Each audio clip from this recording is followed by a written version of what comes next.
Transtorno do espectro autista, especificadores. Os especificadores de gravidade, que fica na tabela 2, podem ser usados para descrever de maneira sucinta a sintomatologia atual, que pode situar-se alguém no nível 1, com reconhecimento de que a gravidade pode variar de acordo com o contexto ou oscilar com o tempo. A gravidade de dificuldades de comunicação social e de comportamentos restritos e repetitivos deve ser classificada em separado. As categorias descritivas de gravidade não devem ser usadas para determinar a escolha e a provisão de serviço. Isso somente pode ser definido de forma individual e mediante a discussão de prioridades e metas pessoais. Com relação ao especificador com ou sem comprometimento intelectual concomitante, há necessidade de compreender o perfil intelectual frequentemente irregular de uma criança ou um adulto com transtorno de espectro autista para interpretar as características diagnósticas. São necessárias estimativas separadas das habilidades verbal e não verbal. Vamos só dizer que a verbal ela é fala e não verbal são os traços, gestos e outras coisas. Por exemplo, os de testes não verbais sem cronometragem para avaliar potenciais pontos fortes em indivíduos com linguagem limitada.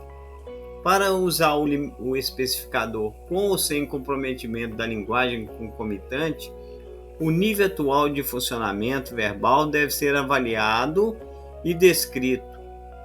Exemplo das descrições específicas de com comprometimento da linguagem concomitante podem incluir ausência de fala inteligível, não verbal, apenas palavras isoladas ou fala telegráfica.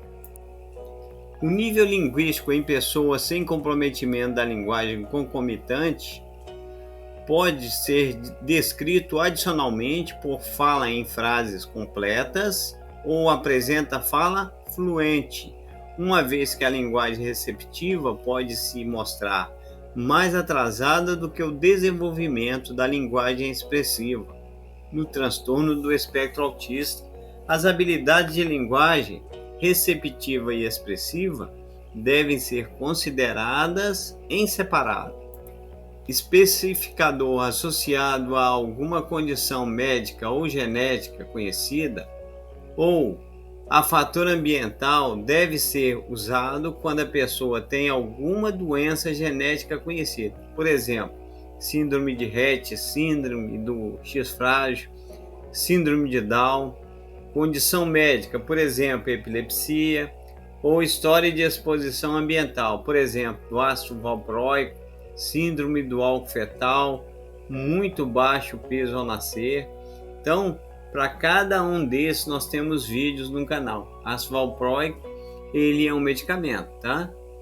Outras condições do neurodesenvolvimentos mentais ou comportamentos também devem ser observadas. Por exemplo, transtorno de déficit de atenção, hiperatividade, transtorno de desenvolvimento da coordenação, transtorno do comportamento disruptivo, do controle de impulso ou da conduta, transtorno de ansiedade, depressivo ou bipolar, transtorno do tique ou de Tourette, autolesão, alimentares ou da eliminação ou do sono. Esse foi nosso vídeo hoje. Dê um like, dê um joinha aí, se inscreva no canal. Obrigado.